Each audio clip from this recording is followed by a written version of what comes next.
Thank you for tuning into our podcast. We are coming to you from South Hadley, Massachusetts. I'm your host, Carrie, and joining me is Holyoke's very own local historian and creator of the Historical Tours of Greater Holyoke, Robert Como. He offers both public and private tours, as well as presentations of the local canal systems, reservoirs, cemeteries, and churches, as well as various parks and streets in Holyoke, South Hadley, and Chicopee, Massachusetts. Now you actually lead these tours and give these presentations yourself, is that correct? That's right. When it's a tour out there, when it's a presentation, it's a little bit different. We go inside somewhere, but it's both effectively the same. Okay, that's awesome. So, and now today you're going to be talking about your Reservoir Systems of Holyoke tour. Tell us about the Ashley Reservoir System. What's going to happen, we're going to talk about each of the reservoirs of great importance associated with Holyoke. Some are tiny, so we won't talk too much about them. But the Ashley one is the first one. It was made 150 years ago as of the year 2023, which we're in. So its birthday is this year, and I'll lead a special tour around it this year. So it should be very nice. Hopefully we get a lot of people. But Ashley is very important. Not only is the first, it's also the most complex. It takes in water from the Southampton reservoirs that Holyoke has owned through the years, and it redistributes it. It also takes in water from McLean Reservoir. It has pipes coming in historically from Southampton a long way around, but it also, as of about 30 years ago, has pipes going over the mountain, East Mountain, pumped up and coming into Ashley. So Ashley's getting water a lot of places. Now Ashley's very sophisticated and has a lot of other reservoirs around it. It has not only the McLean Reservoir, which is a high pressure reservoir. It's higher up, so it can give higher pressure of water to the Holyoke residents. It also has reservoirs around it directly, like the Cedar and the Clare Reservoir towards its north. It has causeways through it, so part of their names take that into account. The causeways caused them to have the Ashley Reservoir cutoff and the Ashley Reservoir regular reservoir. And then there's the Wright Reservoir just to the north, and the Wright Cutoff Reservoir. And then there's some very small reservoirs. Some don't even have names really. One is gone, the Tannery Reservoir, which is about a quarter mile away. It's a very sophisticated system in terms of the pipes also, because some of the pipes lead directly into the Ashley Reservoir.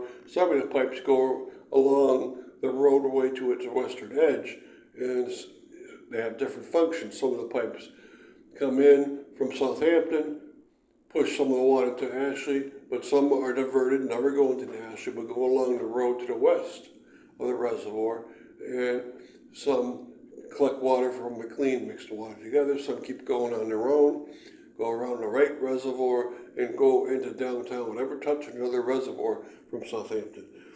So there are lots of things going on. If you're on your tour, as best I can, I try to describe parts of these things going on. So now tell us about the Wading Street Reservoir System.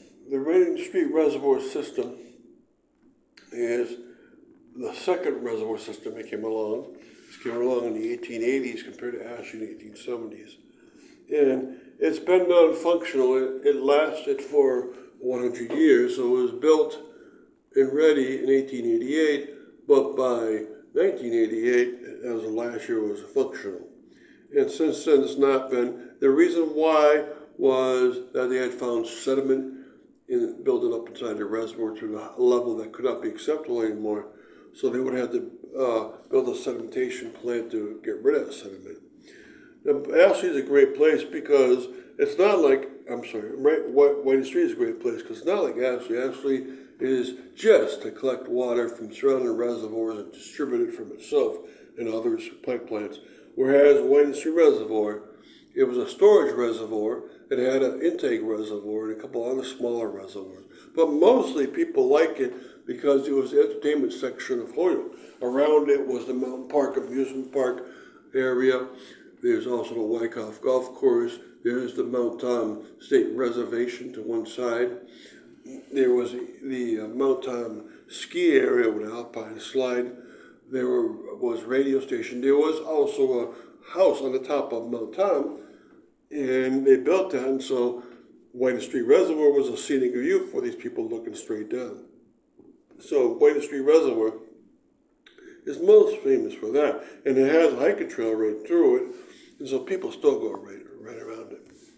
Okay, so now quickly before we continue with the rest of our interview, just to fill our listeners in, if you want to find out more information or want to sign up for any of his various tours, you can check out his website at holyokecanaltour.org. There he has both videos of the various stops along each tour, also past and present photos of the historical sites throughout as well. And if you are interested in setting up a private tour, you can email him directly at bobcat4214, capital B, at yahoo.com. Again, that's BOBCAT 4214, capital B, at yahoo.com. And they are perfect for fun educational outdoor activities for the whole family or for group parties, especially those special occasions and get-togethers. They're also good for getting outdoors for the day just in general. So getting back to our interview, now I want you to tell us about the Manhan and White Reservoir system. Well, the Manhan and White Reservoir system are the first reservoir outside the borders of Holyoke, and they were in Southampton, and in the White Reservoir's case, in Southampton, plus a little bit in West Hampton. And so those reservoirs were built out there because they needed even more storage of water. Remember, 1870s, 1880s, Ashley and White Street came along, but they needed more water, even, which is incredible. But Holyoke was an industrial city. Lots of people were coming in. Industry, especially paper, needs water, clean water, as part of the production process to get rid of the sulfuric acid that was put in the water to help break it down. So you had these other two reservoirs. The Manhan had two different names before that. It was called the Fulmer Reservoir and the Carmody Reservoir before that. But overall, it was made in 1895. It wasn't particularly large, but it was important. And it was built by labor, and it was built by land takings, and it was very good, nice land takings.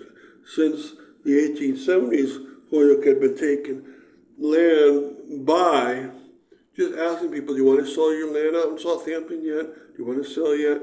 And slowly, every year, they buy another farmland. By 1885, it was ready. By 1897, after digging and getting the dam ready, this Fulmer Dam was ready for the Fulmer Reservoir. It later became Carmody and then Manhan. The White Reservoir came in 1913. It's a masonry dam. It's non-functional, but it did last for almost 70 years. It was a very large storage reservoir, as large as the White Street Reservoir, maybe a little bigger. It looks a lot like that. But at some point, it was breached. It's no longer functional. And that's because, of course, you had another one come along. And that last one? That is the Thai, correct? So tell us about the Thai Carmody Reservoir system. All right, the Thai Carmody is by far the biggest reservoir system associated with Holyoke.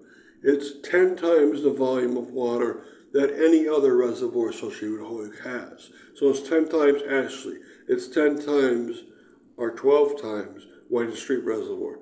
It's 10 times that of the White Reservoir. So it's a gigantic reservoir. And this one was also done very nicely.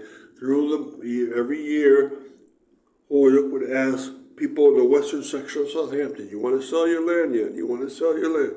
So they didn't have to officially, in a governmental way, take land. They just bought land. When they had bought up enough land after about half a century, they were able to make a gigantic reservoir, the Thai Carmody Reservoir.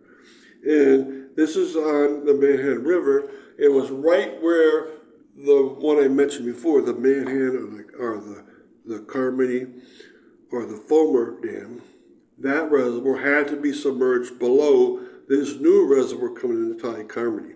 It was started in 1955, finished in 1957. It's still functional. It's still by far the most important source of water. Provides 88% by volume of all the water that Holyoke uses for all different uses. So it's an incredible system. Very few people have seen it. I've seen the back. I've driven on a dirt road to get to it. It took me about 5 miles to get to the point I could see the Carmody, but it's closed off. And so you cannot get in there. It's not like the other reservoirs, which are pretty much open to the public. So, all right.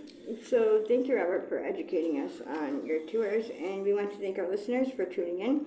And you can also tune in to a large selection of our other podcasts and much more at his website, holyokecanaltour.org. And again, you can email him directly for private tours or to inquire about anything else at bobcat4214, capital B, at yahoo.com. And be sure to keep an eye out for his upcoming 2024 season tours and more as they become available. Thank you for tuning in.